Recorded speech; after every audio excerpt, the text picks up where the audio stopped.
نحمده ونستعينه ونستغفره ونؤمن به ونتوكل عليه ونعوذ بالله من شرور أنفسنا ومن سيئات أعمالنا ومن يهده الله فلا مضل له ومن يضلل فلا هادي له أشهد أن لا إله إلا الله وحده لا شريك له وأشهد أن محمدا عبده ورسوله اللهم صل على سيدنا مولانا محمد وصحبه سيدنا مولانا محمد وبارك وسلم۔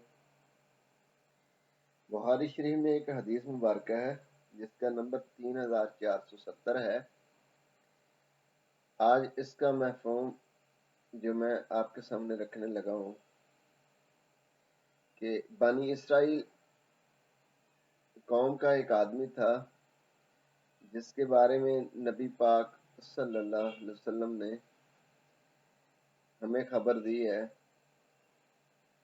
کہ اس نے 99 بندے قتل کر دیے اور وہ نادم ہوا اور اس نے چاہا کہ وہ بخشا جائے، اس کا کوئی حل نکل آئے، تو وہ مسئلہ پوچھنے کے لیے ایک درویش کے پاس چلا گیا۔ اس سے اس نے پوچھا کہ گیا میرا یہ گناہ معاف ہو سکتا ہے، میری توبہ قبول ہو سکتی ہے؟ تو اس درویش نے جس سے اس نے پوچھا تھا اس نے کہا بھئی آپ کی توبہ قبول نہیں ہو سکتی، آپ بہت بڑے مجرم ہیں۔ پھر اس نے اس کو بھی قتل کر دیا۔ 100 پورے کر دیے اس نے۔ پھر وہ دوسروں سے پوچھنے لگا۔ آخر کسی درویش نے اس کو بتایا کہ فلاں بستی میں چلا جا، اور وہ آدھا راستہ بھی ابھی طے نہیں کیا تھا اس نے تو اس کی موت واقع ہو گئی۔ تو وہ مرتے مرتے اس نے اپنا سینہ جو ہے وہ اس بستی کی طرف جھکا دیا۔ اللہ کی رحمت کے فرشتے اور عذاب کے فرشتے وہ دونوں حاضر ہو گئے اور ان کا اس بات پہ جھگڑا ہو گیا۔ جنت کے فرشتے اس کو، رحمت کے فرشتے جنت میں لے کے جانا چاہتے تھے اور عذاب کے جو فرشتے ہیں وہ اس کو جہنم میں لے کے جانا چاہتے تھے۔ تو اللہ نے اس نصر نامی جو بستی ہے جہاں سے وہ توبہ کے لیے جہاں جا رہا تھا، حکم دیا کہ اس کی جو میت ہے، ناش ہے، وہ اس کے قریب کر دی جائے، اور دوسری بستی جو ہے وہ دور کر دی گئی، اور فرشتوں کو دونوں کو حکم ہوا کہ وہ اس کا فاصلہ وہ ناپ لیں۔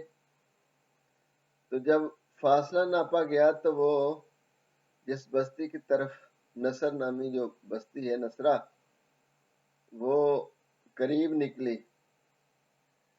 تو اللہ تبارک و تعالی نے اس کو بخش دیا۔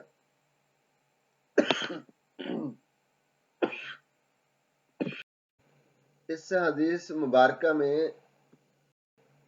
بات واضح ہو رہی ہے، یہ گناہ کی کثرت نبی پاک صلی اللہ علیہ وسلم نے ہمیں بتائی ہے۔ قرآن پاک میں آتا ہے کہ جس نے جان بوجھ کے ناحق کسی ایک بندے کو بھی قتل کر دیا وہ خالدین فیہا ہمیشہ کے لیے جہنم میں رہے گا۔ اور بعض اہل علم نے بتایا کہ خالدین فیہا سے مراد یہاں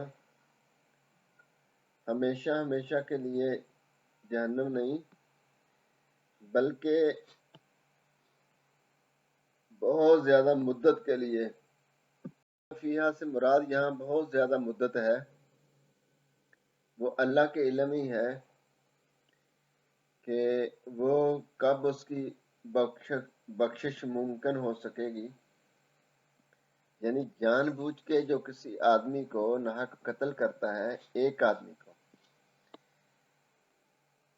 اس کو بہت مدت تک جہنم میں جلنا پڑے گا۔ اب وہ مدت کتنی ہے یہ اللہ ہی بہتر جانتے ہیں۔ قرآن پاک میں تو یہی آتا ہے خالدین فیہا، ہمیشہ ہمیشہ کے لیے جہنم۔ لیکن اہل علم کہتے ہیں کہ ہر ایمان والے کی، جو مسلمان ہے، اس کی بخشش اللہ نے فرمانی ہے، تو اس کی جان کبھی نہ کبھی چھوٹ جائے گی۔ تو یہاں جس بندے نے 100 بندہ قتل کر دیا ہے تو اس کی بخشش اللہ نے فرما دی ہے۔ تو اس سے اللہ کی جو رحمت ہے وہ اپنے بندوں پر کتنی ہے وہ ثابت ہو رہی ہے کہ اس نے اپنی زندگی میں ارادہ کیا کہ اللہ پاک اس کی بخشش فرما دے۔ اس میں توبہ جو ہے وہ اس کی فضیلت ظاہر ہو رہی ہے۔ بعض لوگ اس حدیث کو کھینچ کر صالحین جو لوگ ہیں ان کی عظمت اور شان بیان کرنے کے لیے اس حدیث کو بیان کرتے ہیں کہ بھئی اس بستی میں، نصرہ نامی جو بستی ہے، وہاں صالحین نیک لوگ رہتے تھے، تو اس کی وجہ سے اس بندے کی اللہ نے بخشش فرمائی ہے۔ حالانکہ حدیث میں یہ واضح ہوتا ہے کہ وہ ڈھونڈ رہا تھا کہ مجھے کوئی بندہ ملے جو راستہ بتائے کہ میری بخشش ممکن ہے، کیا میری بخشش ہو سکتی ہے۔ تو اس آدمی نے یہی کہا نا کہ اس بستی کو چھوڑو اور وہ دوسری بستی میں چلے جاؤ، وہاں نیک لوگ رہتے ہیں، تو ممکن ہے کہ آپ کی بخشش ہو جائے۔ تو وہاں پہنچا تو نہیں، وہ آدھے راستے میں اس کی موت واقع ہو گئی تھی۔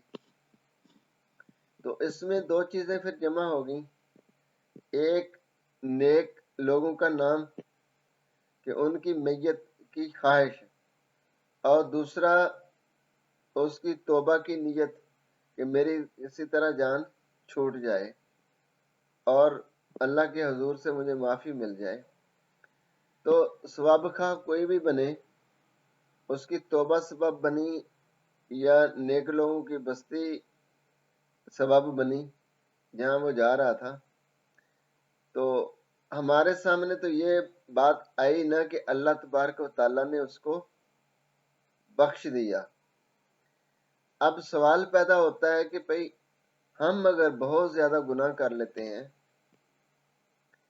اور کیا ہماری بخشش ہو سکتی ہے؟ تو قرآن پاک میں آتا ہے اِلَّا مَن تَابَ وَآمَنَ وَعَمِلَ عَمَلًا صَالِحًا فَأُولَٰئِکَ يُبَدِّلُ اللَّهُ سَیِّئَاتِہِمْ حسنات، مگر جس نے کی توبہ اور ایمان لے آیا، تو جو پہلے ایمان والا ہے اور بعد میں گناہ کرتا ہے، ایمان تو اس کے پاس موجود ہے اور وہ نیک عمل کرے، یعنی ایمان لے کے آئے پھر کام نیک کرے۔ تو اللہ تبارک و تعالیٰ فرما رہے ہیں کہ ہم اس کے گناہوں کو نیکیوں سے بدل دیتے ہیں۔ یہاں بخشش ہی نہیں ہو رہی بلکہ گناہوں کو نیکیوں سے تبدیل کیا جا رہا ہے۔ مطلب یہ کہ جو بھی بندہ، قرآن کے حوالے سے بات ہو رہی ہے، یہاں کسی نیک بستی کی طرف نہیں بات ہو رہی، بات ہے کہ خود وہ عمل نیک شروع کرے، خود نیکی کی کوشش کرے، اس کے بعد وہ برائی کو ترک کر دے، تو اللہ تبارک و تعالی اس کے گناہوں کو نیکیوں سے بدل دیتے ہیں۔ تو یہاں بھی اس آیت مبارکہ میں بھی اور حدیث میں بھی یہ کھل کے بات سامنے آ رہی ہے کہ اللہ تبارک و تعالی کو کوئی عار نہیں ہے کہ کوئی اس سے معافی مانگے اور اس کو نہ بخشے۔ لا تقنطوا من رحمت اللہ ان اللہ یغفر الذنوب جميعا قل یا عبادی الذین اسرفوا علی انفسهم لا تقنطوا من رحمت اللہ، اے محبوب میرے ان بندوں سے فرما دیجئے جنہوں نے اپنی جانوں پر زیادتیاں کی ہیں، گناہ کیے ہیں، اللہ کی رحمت سے مایوس نہ ہو جائیں۔ ان اللہ لا یغفر الذنوب جميعا، بے شک اللہ، ان اللہ یغفر الذنوب جميعا، بے شک اللہ ان کے سارے گناہوں کو معاف کر دے گا۔ انہ هو الغفور الرحیم، بے شک وہ غفور الرحیم، معاف کرنے والا، رحمت فرمانے والا ہے۔ تو اللہ کی صفت جو رحمت ہے وہ اس کے غضب پر غالب ہے۔ تو ہمیں اپنے گناہوں سے اپنی زندگی میں نادم ہونے سے کون روک رہا ہے؟ کس نے ہمیں منع کیا ہے؟ اب نفس اور شیطان کب تک ہمارا وہ ہمیں ورگلاتے رہیں گے، ہم کب تک ان کا مقابلہ کرنے سے ناکام رہیں گے، کمزور رہیں گے؟ ہمیں چاہیے کہ ہم اپنے نفس اور شیطان کو ان سے جان چھڑائیں اور اپنے اللہ کی طرف رجوع کریں اور سچی اور پکی توبہ کریں، اور توبہ پر یقین رکھتے ہوئے، اللہ کی رحمت پر اعتماد کرتے ہوئے، اللہ پر بھروسہ کرتے ہوئے آگے جو زندگی ہے جو اس کو اللہ تعالیٰ نے دی ہے وہ پوری طرح سے گناہوں سے بچنے کی کوشش کرے تو اللہ پاک اس کی مدد فرماتے ہیں، ہاں وہ کوئی بھی ہو۔ اللہ نے قرآن پاک میں یہ صاف لفظوں میں ارشاد فرمایا ہے کہ وَجَاهِدُوا فِينَا لَنَهْدِيَنَّهُمْ سُبُلَنَا، جو ہماری طرف کوشش کرتا ہے ہم اس کے لیے راستہ کھول دیتے ہیں۔ تو جو بھی کوشش کرے گا اللہ پاک اس کی مدد فرمائیں گے۔ تو ہم سب کو غور کرنا چاہیے، جو بھی ہم سے خطائیں غلطیاں ہوئی ہیں ہم اللہ کی بارگاہ میں توبہ کریں اور اپنے آپ کو گناہوں سے بچاتے ہوئے نیک اور صالحین کے طریقے پر چلتے ہوئے اپنی زندگی گزاریں۔ وَمَا عَلَيْنَا إِلَّا الْبَلَاغُ الْمُبِينُ۔